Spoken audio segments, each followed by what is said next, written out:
இப்போ உங்களையும் அந்த மாதிரி சொல்கிறாங்களே, இரட்டை வேடம் இத்தனை நாளாக போட்டுட்டு இருந்தார் ஓபிஎஸ். இப்போ பார்த்தீங்களா, அவர் போய் சிஎம் சந்திச்சிட்டாரு, ஸ்டாலினை சந்திச்சாரு, காலையில் வாக்கிங்கில் சந்திச்சாரு, அப்புறம் வீட்டில் போய் இல்லத்தில் சந்திச்சாரு. இது எல்லாமே பொது வெளியில் கேமராவுக்கு முன்னாடி சந்திச்ச சந்திப்பு. ஏற்கனவே மறைமுகமாக அவர் திமுகவுக்கு ஆதரவாக தான் இருந்தாரு. யாரு பிஜேபி நேத்து வரைக்கும் சங்கி, யாரு ஓபிஎஸ் அடிமை, இன்னைக்கு திமுகவுக்கு ஆதரவா?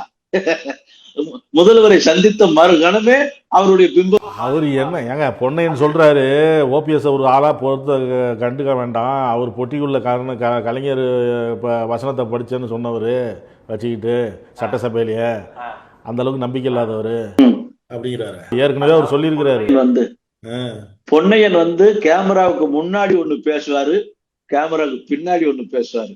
பொன்னையனுக்கு ரெட்ட நாக்கு, அவர் தடமாறி தடம் புரண்டுதான் பேசுவார். அது போக வயசும் ஆயிருச்சு, அது கொஞ்சம் ஒரு மாதிரி பிதற்றுவாரு. அந்த பிதற்றுல நம்ம பெருசா எடுத்துக்கிற வேண்டியதில்லை. இன்னொன்னு பாருங்க, ஐயா அவர்களுடைய ஓபிஎஸ் ஐயாவுடைய மனைவி அவர்கள் ஆஸ்பத்திரியில இருந்து இறந்த உடன், அந்த அறிவிப்பு வெளியே வந்தவுடன் தகவல் கேட்டு 25 நிமிடத்தில் மருத்துவமனையில் ஓபிஎஸ் ஐயாவை சந்திச்சு ஆதரவு தன்னுடைய இரங்கலை தெரிவித்து ஆறுதல் கூறியவர் முதல்வர் ஐயா ஸ்டாலின். அந்த வெறும் வந்தோம், கடமைக்கு வந்தோம், பார்த்தோம், பேசணும்னு இல்லை. அந்த மருத்துவமனையில் 1 மணி நேரத்துக்கு மேலாக இருந்து அவர்களை சொந்த ஊருக்கு அனுப்புகிற வரை இருந்து ஆறுதல் தெரிவிச்சுட்டு போனார்.